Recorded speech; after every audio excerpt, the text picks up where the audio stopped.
توجہ توجہ، اس بچے کا نام علی رکھو۔ بی بی فرماتی ہیں یہ جب تک یہ جملہ آیا تو میں نے یہی سمجھا کہ یہ غیبی آواز ہے اور کہنے والا کوئی بھی ہو سکتا ہے، مجھ سے مختلف تصور ہو سکتے ہیں کہ یہ آواز آ رہی ہے، کوئی دیکھ رہا ہے کوئی نظر نہیں آ رہا مگر آواز آ رہی ہے۔ تو بی بی نے لفظ ہاتف بولا، یعنی غیبی آواز۔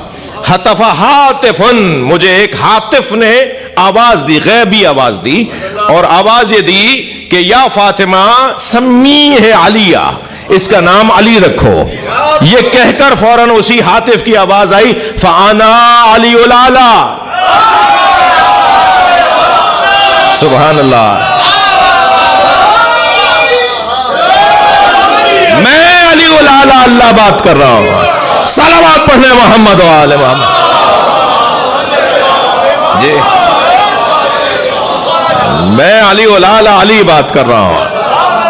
اور پھر آواز آگے بڑھی، ابھی صرف اتنا نہیں ہے کہ اس کا نام علی رکھو، فرمایا اشتقتو اسمہ اسمی، میں نے اپنے نام سے اس کا نام رکھا ہے۔ اللہ اکبر۔ ہمارے ہاں تو بچے کی جب آمد ہوتی ہے تو گھر کے بڑے کو کہتے ہیں نا آپ نام رکھیں، دادا نام رکھیں گے، نانا نام رکھیں گے، اللہ کرے یہ تہذیب منتقل ہو۔ اب تو دادا دادی کو تو بعد میں پتہ چلتا ہے، بیٹا اور بہو پہلے ہی نام ہاسپٹل میں لکھوا دیتے ہیں۔ بھائی خدا کے واسطے اچھی تہذیب کو چھوڑنا نہیں چاہیے۔ تو ہمارے پرانی تہذیب، بلکہ صحیح تہذیب، پرانی نہیں ہوتی تہذیب، تہذیب ہوتی ہے، بلکہ تہذیب جتنی پرانی ہوتی ہے اتنی اچھی ہوتی ہے۔ مولانا نیا نام ہونا چاہیے، یہ پرانے نہ، بھائی تو نہ ہمارا اللہ نیا ہے، ہم رسول اللہ کو کوئی نیا مان رہے ہیں، ہم تو اس کو رسول مانتے ہیں جو کچھ نہیں تھا اور وہ نبی تھا، اور نہ ہی مولا علی ہمارے کوئی نئے ہیں، یہ تو اس وقت سے ہیں جب کچھ بھی نہیں تھا۔ یہ کیا بات ہوئی؟ آسمانی نام ہے ائمہ اہل بیت کے، آسمانی نام ہے جناب زہرا کے، مگر ہمارے ہاں ایک آواز آتی ہے کہ سب نیا نام ہونا چاہیے، اور نئے نام کے وجہ سے جو ماحول بگڑتا جا رہا ہے۔ خود اماں ابا کو بھی 6 سال کے بعد کوئی پوچھ لے تو خیال آتا ہے کہ اس کا معنی کیا ہے۔ آپ نے اس بچے کیا مطلب ہے اس کا؟ اچھا پر نہیں، وہ رکھ لیا تھا، بس وہ جنتری میں مل گیا تھا، وہ ہم نے ڈالا تھا، سرچ کیا تھا تو وہ اس دن کے پیدا ہونے والے بچوں کا نام کیا رہا؟ ارے بھائی اس دن پیدا ہونے والے بچوں کے نام جو نیٹ پہ ڈال دیے تھے وہ کسی یہودی نے ڈالے ہوں گے، وہ کسی عیسائی نے ڈالے ہوں گے۔ تم نے گوگل پہ سرچ کر لیا کہ صاحب آج مثال کے طور پر یہ تاریخ ہے، اس تاریخ میں پیدا ہونے والے بچے کا نام کیا ہونا چاہیے؟ بس جو نئے نئے نام آئے، ٹونی مونی جونی، مجھے معاف کیجیے گا، چھوٹے چھوٹے سے نام، عجیب و غریب سے نام، اور وہ جو ہے وہ نام رکھ لیے جاتے ہیں۔ نہیں، ہماری تہذیب کچھ اور ہے بھائی، ہماری تہذیب کچھ اور ہے، اور ہمیں اپنی اس تہذیب پر فخر ہے۔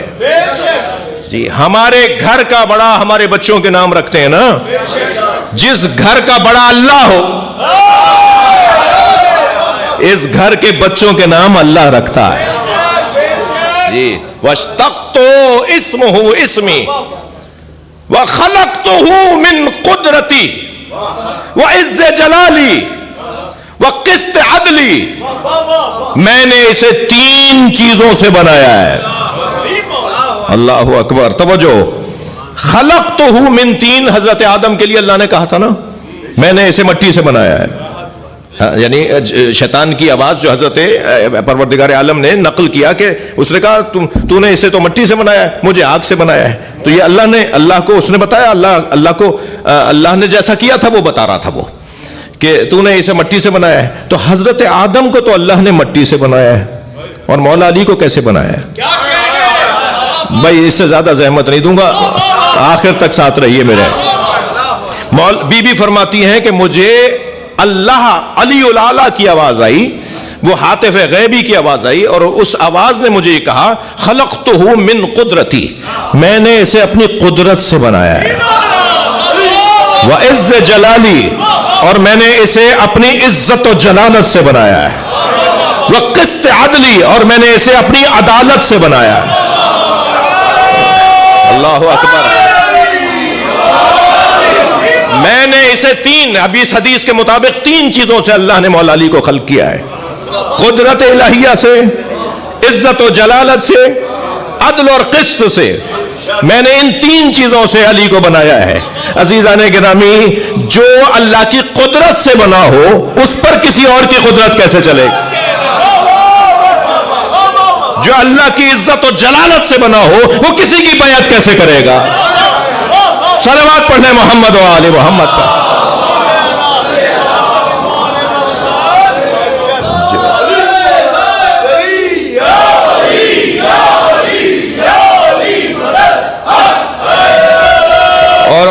اور بس آخری جملہ اس خطبے کے، میں نے کئی جملے چھوڑے، حضرت فرماتی ہیں، بی بی فرماتی ہیں کہ مجھے جو آواز آئی کہ میں نے اسے اپنی قدرت سے بنایا ہے، عزت و جلالت سے بنایا ہے، قسط اور عدل سے بنایا ہے، وہ ادبتہ بعدبی، اور میں نے اسے اپنا ادب دے کر بھیجا ہے۔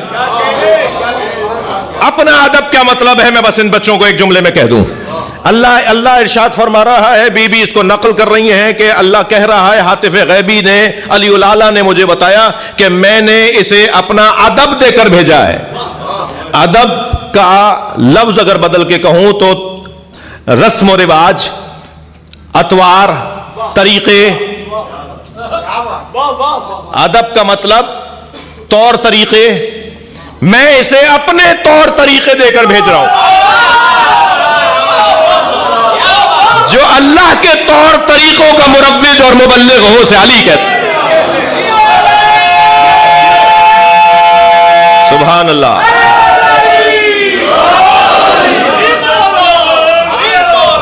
سبحان اللہ، اللہم صل علی۔ اللہ کے طور اور طریقوں کا جو لے کر آیا ہے وہ مولا علی کی ذات۔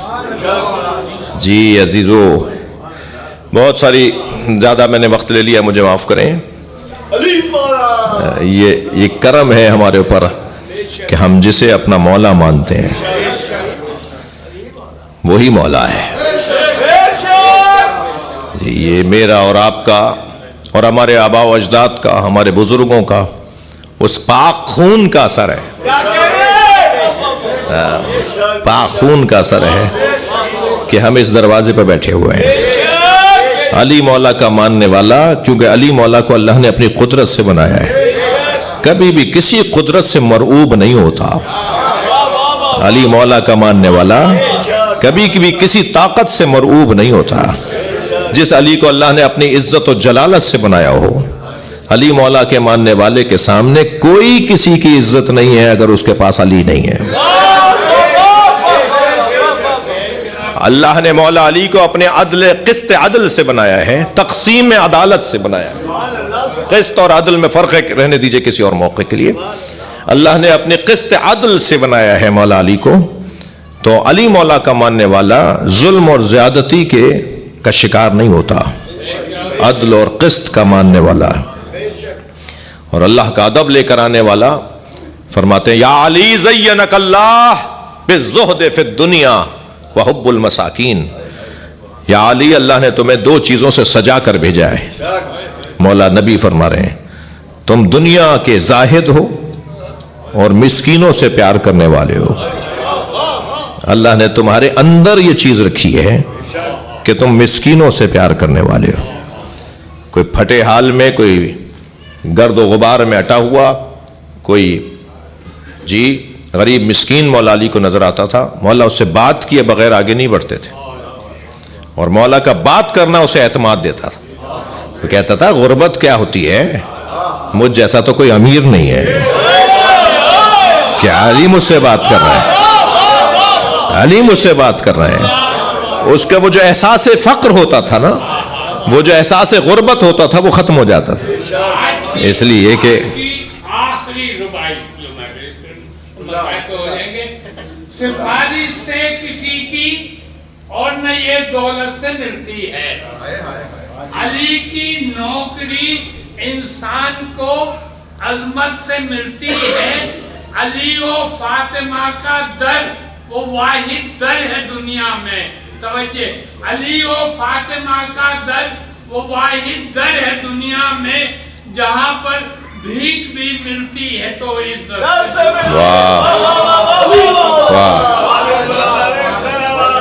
اللہم صل علی محمد و علی علی مولا قدرت الہی کا، علی مولا قدرت الہی کی زینت ہے. قدرت ہو تو ایسی ہو جس کا جلوہ علی بن جائے. علی مولا عزت الہیہ کی زینت ہے، علی مولا عدل الہیہ کی زینت ہے. اور جو وجود اللہ کی قدرت کی زینت ہو اس کی زینت جناب زینب. زین للعب، اپنے بابا کی زینت جناب زینب.